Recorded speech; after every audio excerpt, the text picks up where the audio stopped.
Hello everyone, Assalamu alaikum. Welcome to my YouTube channel. So our today's lecture is about dialectical method by Friedrich Hegel. So सबसे पहले हम लोग philosopher का introduction पढ़ते हैं. तो फ्रेडरिक हीगल एक वेस्टर्न फिलोसोफर थे और ये एक आइडियलिस्ट थे. मीन्स ये आइडियाज़ पे बिलीव करते थे और इनकी जो फ़िलासफ़ी है वो भी आइडियलिस्टिक अप्रोच को जो है वो देखती है. इसके बाद जो है वो फ्रेडरिक हीगल जो है वो ये क्लेम करते थे कि जो उनकी फ़िलासफ़ी है वो जो बाकी तमाम प्रीवियस फ़िलासफ़ीज़ हैं उन सबको कल्मिनेट करती है. मतलब उन सब के अगेंस्ट जाकर जो रियल ट्रूथ है उसको एक्सप्लेन करती है. मतलब वो जो तमाम प्रीवियस फ़िलासफ़ीज़ हैं उन सबको जो है वो क्या करते हैं, रिजेक्ट करते हैं. तो उनकी जो फेमस बुक है उसका नाम है elements of the philosophy of right. इसके बाद हम लोग देखते हैं कि डायलेक्ट्रिकल मेथड हीगल का जो है वो क्या है और उन्होंने इसे किस तरह से जो है वो डेवलप किया. तो डायलेक्ट्रिकल मेथड बेसिकली एक डायलॉग होता है जो लोगों के दरमियान होता है बेस्ड ऑन आइडियाज़. तो जो डायलेक्ट्रिकल मेथड बाय हीगल है वो 3 पॉइंट्स पे बेस करता है. इसमें एक सिंथेसिस थीसिस होती है, इसके बाद जो है वो उसकी एक एंटीथीसिस बनती है और उसके बाद जो है वो एक सिंथेसिस बनती है. और इनके नाम जो है वो मोमेंट ऑफ अंडरस्टैंडिंग भी है. मतलब मोमेंट ऑफ अंडरस्टैंडिंग हम लोग थीसिस को बोलते हैं. पहले एक स्टेटमेंट आती है, उसके बाद जो है वो नेगेटिव रैशनल होता है जिसे हम लोग एंटी थीसिस बोलते हैं. मतलब उस जो थीसिस है एक पॉजिटिव स्टेटमेंट है उसके ख़िलाफ़ एक स्टेटमेंट आती है जिसे हम लोग एंटी थीसिस बोलते हैं. और फिर उन दोनों को मिलाकर एक जो है वो स्टेटमेंट बनाई जाती है जिसे हम लोग पॉजिटिव रैशनल या फिर सिंथेसिस बोलते हैं. तो इनको हम लोग अब वन बाय वन डिस्कस करते हैं डिटेल में. First of all moment of understanding क्या है जिसे हम लोग थीसिस भी बोलते हैं. Moment of understanding is a stage when everything is stable. There are general concepts which people follow without any opposition. के मतलब इसमें मोमेंट ऑफ अंडरस्टैंडिंग में या थीसिस में क्या हो रहा होता है कि सिचुएशन जो है वो बिल्कुल नॉर्मल होती है, कोई भी नेगेटिव पॉइंट नहीं होता. मतलब जो सिचुएशन है वो क्या होती है, स्टेबल होती है, कोई ऑपोजिशन यहाँ पे नहीं होती. इसमें हम लोग एक एग्जांपल को लेके चलते हैं. There was a time when no one was against monarchy in Britain. There is thesis और मोमेंट ऑफ अंडरस्टैंडिंग.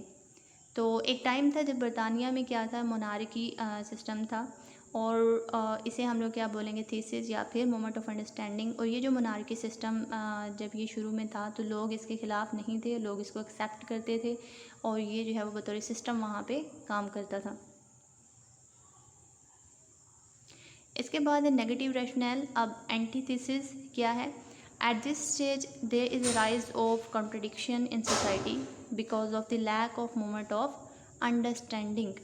कि यहाँ पे क्या होता है कि कॉन्ट्रडिक्शन आना शुरू हो जाती है सोसाइटी में, जो है वो अपोजिशन खड़ी हो जाती है. मतलब जो नेगेटिव पॉइंट्स हैं वो आना शुरू हो जाते हैं थीसिस के ख़िलाफ़. मतलब जो एक पॉजिटिव सिचुएशन होती है या फिर स्टेबल सिचुएशन होती है उसके ख़िलाफ़ जो है वो पॉइंट्स आना शुरू हो जाते हैं. इसमें एग्जांपल में देखें, after some period of time people started raising their voices for fundamental human rights in Britain. This is an anti thesis to thesis monarchy. तो इसमें क्या है कि अब क्या है कि लोगों ने जो है वो आवाज़ उठाना शुरू कर दिया अपने फंडामेंटल ह्यूमन राइट्स के लिए. मतलब अब वो मोनार्की के ख़िलाफ़ जा रहे हैं. तो इसे हम लोग क्या बोलेंगे, नेगेटिव रैशनल या फिर एंटी थीसिस.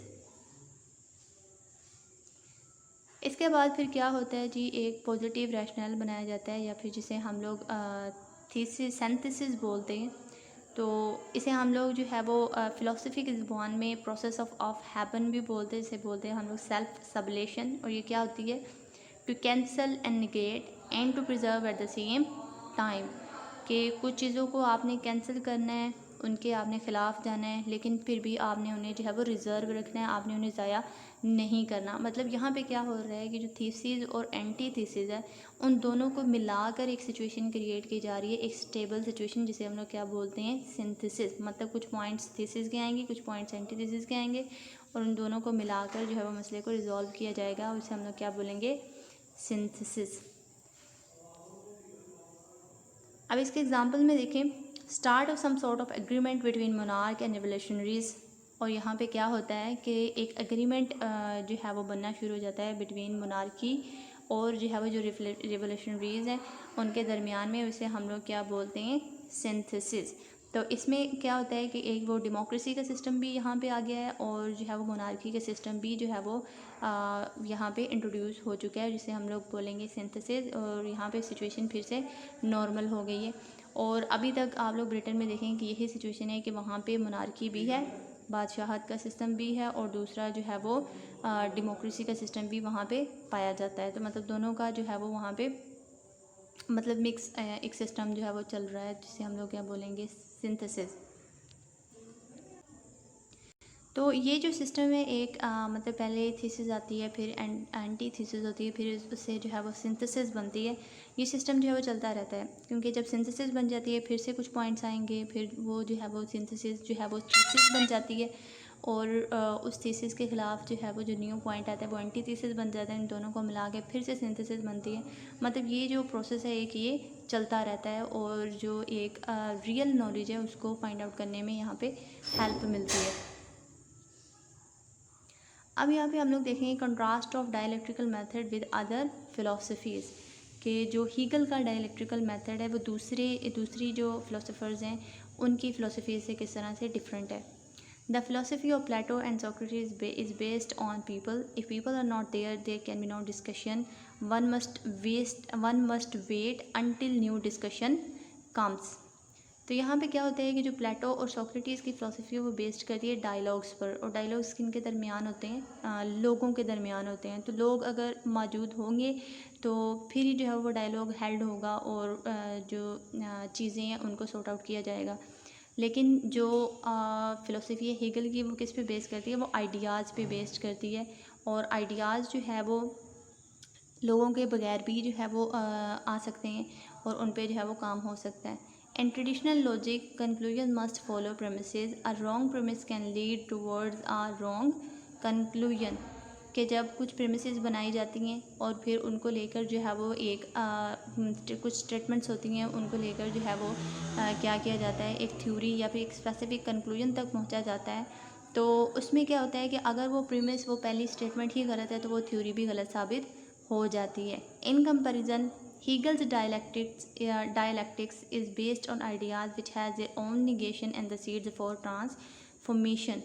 तो उसके बरक्स क्या होता है, जो हीगल का डायलैक्टिकल सिस्टम है वो क्या है, वो बेस्ड है आइडियाज़ पर, और जो आइडियाज़ हैं उनकी हम लोग निगेशन जो है वो कर सकते हैं। जैसे इसमें एग्जांपल के थ्रू समझाया गया कि ब्रिटेन में पहले मोनार्की थी, फिर जो है वो उसके ख़िलाफ़ आवाज़ें आना शुरू हो गई, फिर मोनार्की और डेमोक्रेसी दोनों को मिला के एक सिस्टम बनाया गया। तो इस तरह से जो आइडियाज़ होते हैं वो आगे से आगे चलते रहते हैं, और वो जो है वो ज़्यादा बेहतर है किससे, जो हमारे पास ट्रेडिशनल नॉलेज है जो बेस्ड करती है सिर्फ कुछ स्टेटमेंट्स पे। तो dialectical moment goes on forever, कि जो डायलैक्टिकल मोमेंट है वो क्या होती है, वो हमेशा आगे से आगे चलती रहती है। जैसे मैंने आपको बोला है कि थीसिस आती है, एंटी थीसिस होती है, फिर सिंथेसिस होती है, फिर वो सिंथेसिस ही थीसिस बन जाती है, उसके खिलाफ एंटी थीसिस आ जाती है, फिर सिंथेसिस बनती है। तो इस तरह से ये प्रोसेस जो है वो चलता रहता है। तो इसके बाद हम लोग एक क्वेश्चन देखते हैं फ्रेडरिक हेगल की। Truth is not found neither in the thesis nor the antithesis but in an emergent synthesis which reconciles the two. कि इसमें क्या होता है कि जो ट्रुथ है, जो सच्चाई है, वो ना ही थीसिस में है, ना ही वो एंटीथीसिस में, वो किस में पाई जाती है, सिंथेसिस में पाई जाती है, क्योंकि वो उन दोनों को जो है वो रिजॉल्व करती है। उन दोनों के दरमियान जो एक फ़ाइट क्रिएट होती है उन दोनों को रिजॉल्व करती है, और सोल्यूशन जो है वो प्रॉब्लम का सिंथेसिस के थ्रू ही मिलता है।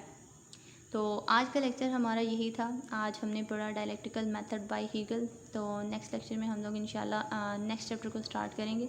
Till then take care of yourself. Thank you for watching my video.